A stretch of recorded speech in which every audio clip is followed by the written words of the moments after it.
সম্মানিত ভিউয়ার্স, আসসালামু আলাইকুম। আমি মোহাম্মদ ইন্ডিয়ান মুলাক টিপু। আজকে চলে এসেছি ডিউবার্গের পক্ষ থেকে আপনাদের সামনে আমার যে ধারাবাহিক দেশি মুরগি এপিসোড চলে তার ধারাবাহিকতায় আজকে আমি আমার যে এক্সপেরিমেন্টাল ফার্ম ছিল সেই এক্সপেরিমেন্টাল ফার্মের যে বাচ্চাগুলো ছিল এগুলোর আজকে ওজন দেবো। আজকে এগুলোর বয়স 55 দিন। আমি এর আগে 30 দিনে এবং 40 দিনে ওজন দিয়েছিলাম। 30 দিনের গ্রোথ এসেছিল 300 গ্রাম, 40 দিনে এসেছিল হচ্ছে আপনার 400 গ্রাম প্লাস। এখন আমি 55 দিনে দিব, কারণ আমার এই মাঝখানে কলের অ্যাটাক দিয়েছিল আমার ফার্মে। আমি দেখেন এর আগে ভিডিওগুলো সব পোস্ট করে দিয়েছি। কলের অ্যাটাক দিয়েছিল, মুরগিগুলো একটু প্রবলেম হয়েছিল, এখান থেকে অনেকগুলো বাচ্চা মারাও গেছে। তারপরে এখন 55 দিনে কতটুকু গ্রোথ আসে সেটা দেখবো, এবং 60 দিন আমি 60 কিংবা 65 দিন আরেকবার ওজন দিয়ে এটার ব্যাস ক্লোজ করে দিব। এবং এটা ওজন দেওয়ার আগে আরো একটা কথা বলে নেই, সেটা হচ্ছে এগুলো কিন্তু পিওর দেশি মুরগি। আপনারা দেখেছেন যে আমি লোকাল এলাকা থেকে কালেকশন করে নিয়েছি দেশি মুরগিগুলা। সেই মুরগিগুলা থেকে ডিম নিয়েছি, ওখান থেকে বাচ্চা উৎপাদন করেছি।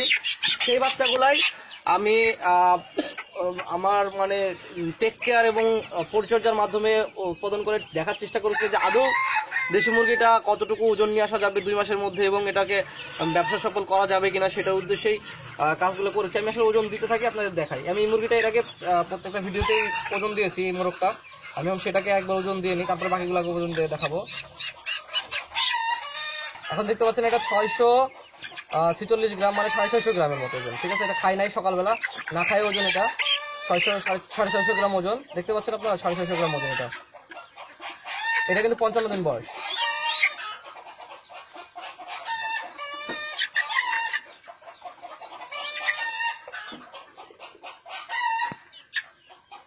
এটা আরেকটা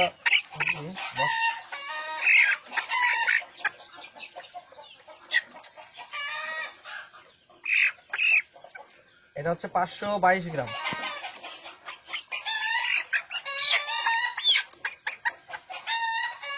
এটা হচ্ছে 600 গ্রাম। আর একটা ধরো। এই মুরগিগুলো কিন্তু একদমই ন্যাচারাল ওয়েতে করা। আমি এদেরকে কোনো ওষুধও খাওয়াই নাই, আপনার যে অন্য কোনো ওষুধ কোনো ওষুধটা শুধু ব্রুডিং এর দিন প্রথম দিন এদেরকে নাভি শোকানোর জন্য একটা অ্যান্টিবায়োটিক, এবং মাঝখানে একটা ক্যালসিয়াম খাওয়াইছি 3 দিন, আর 3 দিন খাওয়াইছি হচ্ছে আপনার ভিটামিন বি, যেন পায়ের কোনো সমস্যা না হয়, মুরগিগুলো যেন সুস্থ সবল থাকে।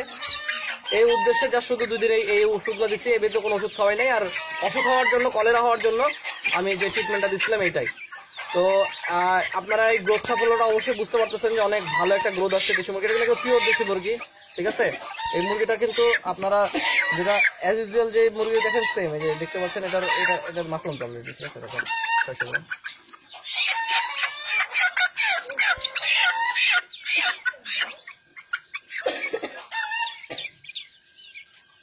এটা হচ্ছে 590 গ্রাম, 600 গ্রাম।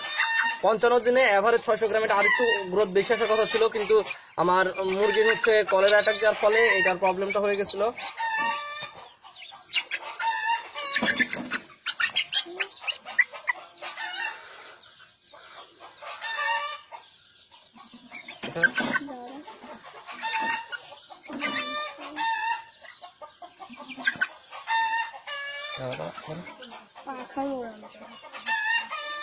এটা হচ্ছে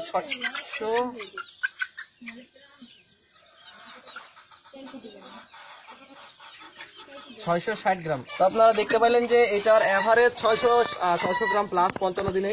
এটা অনেক একটা ভালো রেজাল্ট। আমি কিন্তু জাস্ট শুধু এদেরকে সোনালি ফিট খাওয়াইছি এবং এই ব্রুডিং আর হচ্ছে টেক কেয়ারটাকে ঠিক মতো করছি, এটাতে এই রেজাল্ট আসছে। আপনারা আমার বিগত ভিডিওগুলো দেখলে বুঝতে পারবেন যে আমি কিভাবে এই ওজন করে নিয়ে আসি। তারপর আমি 60 দিনের সময় এদেরকে আবার ওজন দিব, দিয়ে দেখাবো। আসলে এই মুরগিটা এখন যদি আমি বাজারে বিক্রি করতে যাই, এটা যে রেটে বিক্রি করবো না কেন সেটাই প্রফিটেবল হবে। কারণ হচ্ছে এটাতে খাবার খরচ তেমন একটা বেশি পড়ে নাই, যেহেতু এটা অলরেডি 600 গ্রাম চলে আসছে ওজন। বুঝতে পারতেছেন 55 দিনে 600 গ্রাম হিউজ রেজাল্ট। আমি তারপরে 60 দিনে আপনাদের আরো ডিটেলস আলোচনা করবো। আমার মনে হয়েছে যে আমার এই রেজাল্টের পিছনে সবচেয়ে বড় ভূমিকা হচ্ছে আমার ব্রুডিং এর, আর হচ্ছে টেক কেয়ার, এবং আমার যে বাচ্চার কোয়ালিটি ছিল, বাচ্চার কোয়ালিটিটা ডিপেন্ড করে অনেকটা ইনকিউবেটরের উপরে, ইনকিউবেটর এবং আপনার ডিমের ফার্টিলিটির উপরে, ডিমের উপরে, আপনার মুরগির যে বয়স সেটার উপরে ডিপেন্ড করে। তো আমি এর আগে আপনাদের আলোচনা করেছি যে আমার যে নিজস্ব পদ্ধতির যে ইনকিউবেটর, স্বল্প খরচের, অনলি 3500 টাকার যে ইনকিউবেটর, মানে আপনার সম্পূর্ণ খরচ 4250 টাকার মতো খরচ পড়বে, 200 থেকে 200 জিমের মেশিনটা, সে সম্পর্কে আমি অনেক ডিটেলস আলোচনা করেছি। ওই মেশিনটা দিয়ে কিন্তু বাচ্চা ফুটাই, পরবর্তীতে ব্রুডিং করি। ব্রুডিং টেকনিক আপনাদের জানাই দিছি যে 0% মৃত্যু হারে ব্রুডিং কিভাবে করে। আমার কিন্তু এখান থেকে বাচ্চা একটা ব্রুডিং এসে মারা গেছে, কিন্তু পরে কলেরায় মারা গেছে। তো ব্রুডিংটা কিভাবে করে, পারফেক্ট ব্রুডিং কিভাবে করে, এবং সেই ব্রুডিং এর পরে কিভাবে আপনার এই যে ওয়েটনেস সব কিন্তু ডে বাই ডে আমি সব আলোচনা করছি। আজকে আর সেই বিষয় নিয়ে এত বেশি আলোচনা না করি। তো যাই হোক, আপনাদের দেখানোর চেষ্টা করলাম যে ওজনটা কতটুকু আসছে। আর আশা করা যায় আপনারা 60-65 দিনের অপেক্ষা করবেন। আমরা সেই সময় এখনই কিন্তু গ্রোথ পারফরমেন্সটা আরো খুব দ্রুত আসবে, ঠিক আছে, এই টাইমটা কিন্তু দ্রুত আসবে। তো অবশ্যই আমার পরবর্তী যে ভিডিওটা আসতেছে আপনার হচ্ছে 60 দিনে কিন্তু 65 দিনে আমি আবার যখন ওজন দেবো, তখন আমি একদম বিশদভাবে আলোচনা করব কি অবস্থা, কি করছি না করছি, কিভাবে কি করতেছি না করতেছি। আগে কিছু বলা হচ্ছে না, কারণ এখন অনেক কদিন বাকি আছে, এর ভিতরে কি হবে আল্লাহ মাহমুদি ভালো জানে। তো আপনারা অবশ্যই অপেক্ষা করবেন, আমি পরবর্তীতে এই নিয়ে আলোচনা করে দিব। আর যদি আপনাদের কোনো কিছু জানার থাকে, যদি অন্য কোনো বিষয় নিয়ে জানার থাকে, তাহলে অবশ্যই আমাকে কমেন্ট করবেন। আমার টেকনিক সম্পর্কে যদি কোনো কিছু আমি মিস করে যাই ভিডিওর বলতে, অবশ্যই আপনারা আমাকে বলবেন যে ভাই এই জায়গাটা একটু আমাকে দেখান, আমি অবশ্যই আপনাদের সেই বিষয় নিয়ে দেখাবো। আমার কিন্তু এই পাশে বাচ্চা যত সারা আপনারা একটু দেখাই আমি কি সিস্টেমে কাজটা করতেছি, সবাইকে দেখাই। অথবা অনেকে নতুন ভিডিও দেখছেন আমার, তাদেরকে দেখাই যে আমার বাকি ভিডিওগুলো দেখলে বুঝতে পারবেন। আমি কিন্তু সবগুলা পার্টিশন বাই পার্টিশন করতেছি, ঠিক আছে। এই যে এইখানে দেখেন আরেক ব্যাচ মুরগি রেডি, এগুলো ডিম দেওয়া শুরু করে দিতে অলরেডি। এর পাশে আমার মেন শেড আছে, মেন শেডে মুরগি আছে। এখানে আপনার অসুস্থ মুরগি রাখা আছে, যে পাশে অসুস্থ মুরগি রাখা আছে এখানে। তারপরে এখানে দেখতে পাচ্ছেন যে আমার 1 মাস প্লাস বয়সের বাচ্চা, এখানে 1 মাস প্লাস বয়সের বাচ্চা। এখানে হচ্ছে আপনার 20-25 দিনের বাচ্চা। এই যে এখানে দেখতে পাচ্ছেন, এখানে আরেক ব্যাচ। এখানে হচ্ছে আপনার 1 সপ্তাহ বাচ্চা, 1 সপ্তাহ 15 দিনের বাচ্চা। যে কোনো হয় এই বাচ্চাগুলো বড় হলে কিন্তু এই জায়গাটা আমার লাগবে, তো এর জন্য তৈরি করা। আসলে প্রাইজে দেখাই,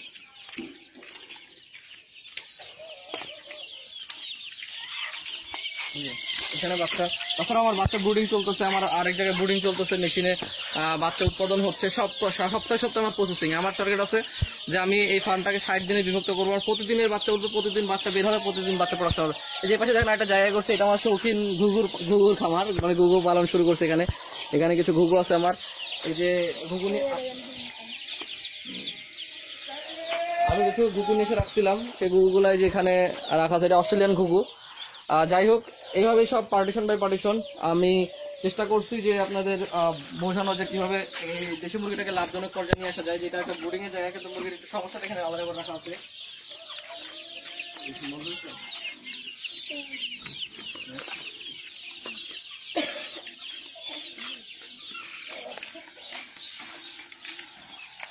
এই পাশে হচ্ছে আমার লোকাল এলাকা থেকে যে মুরগিগুলো নিয়ে আসি, সেই মুরগিগুলো রাখার জায়গা।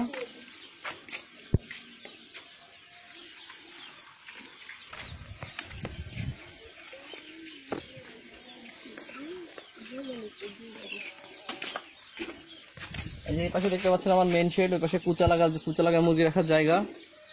তারপরে এদিকে আসেন, এইটাই সে আমার স্বল্প খরচের ইনকিউবেটর। এটাই সারা বাংলাদেশে কুরিয়ারের মাধ্যমে ডেলিভারি দেওয়া যায়। এই মেশিনটা, এটা নিয়ে ডিটেলস আলোচনা করা আছে, আপনারা ভিডিও দেখে নেবেন। আমার দুবাইগুলো লিখলে আমার সব ভিডিও পেয়ে যাবেন, আপনারা ইউটিউবে সার্চ দিলেই পেয়ে যাবেন। এই যে ডিম রাখা আছে, ডিমগুলো আবার এখানে খাঁচিতে হবে, আবার মেশিনে বসাই দেবো। আমার যেখানে অলরেডি 3টা মেশিন চলতেছে, এবং আমার ইয়াতে অফিসেও মেশিন চলতেছে, আর আমার কয়েকটা মেশিন চলে এখানে আমার বাচ্চা ইয়া করার জন্য, প্রোডাকশন সবসময় বাচ্চা প্রোডাকশন হইতে আছে এবং ইয়ে করতে আছে। এবং হচ্ছে আমার এই যে বাচ্চা ব্রুডিং এবং বাচ্চা একটা ভালো রেজাল্ট আসার পরে আমাকে কিন্তু অনেকেই রিকোয়েস্ট করছে যে ভাই আমরা একটা প্যারেন্টস লাইন তৈরি করতে যাচ্ছি, দেশি মুরগি নিয়ে কাজ করতে যাচ্ছি, কিভাবে করবো। আমি সবাইকে বলছি যে আপনারা লোকাল এলাকা থেকে মুরগি নিয়ে এসে কিন্তু এভাবে শুরু করতে পারেন। তবে লোকাল এলাকার মুরগিগুলোর পারফরমেন্স হচ্ছে আপনার তৈরি বাচ্চার যে পারফরমেন্স হবে সেটা কিন্তু অনেক ভালো। তো সেক্ষেত্রে অনেকেই বলছে যে ভাই আমাদের একটা প্যারেন্টস লাইন তৈরি করে দেন, কিংবা আপনার থেকে বাচ্চা দেন। আমি বলছি ভাই বাচ্চা তো বিক্রি করার মতো ক্যাপেবল আমার এখনো হয় নাই, তবে যতটুকু হয় আমি সেটুকু আপনাদের দেওয়ার চেষ্টা করবো। আমি লেয়ারের যে সিস্টেমে, সেই সিস্টেমে বাচ্চাগুলো তৈরি করে 2-1জনকে যারা আমার শুভাকাঙ্ক্ষী আছে তাদেরকে দেওয়ার কথা বলছি, দিতে চাইছি। এবং ওটাগুলো তৈরি করবো বলে কিভাবে তৈরি করবো সেগুলো আপনাদের দেখাবো, ভ্যাকসিন কিভাবে দিতেছি না দিতেছি সবকিছু ভিজিং দেখাবো। অবশ্যই আমার সাথে থাকবেন এবং আমাকে সাপোর্ট দিবেন, আমি যেন এবার আপনার জন্য কাজ করে যেতে পারি। আর অবশ্যই যদি কোনো হেল্প লাগে অবশ্যই আমার সাথে যোগাযোগ করবেন, আমার কমেন্ট সেকশনে জানাবেন, আমি চেষ্টা করবো সে বিষয়ে আপনার সাথে আলোচনা করার জন্য। আজকে পর্যন্তই, দেখা হচ্ছে পরবর্তী ভিডিওতে। সে পর্যন্ত ভালো থাকবেন, ধন্যবাদ, আসসালামু আলাইকুম।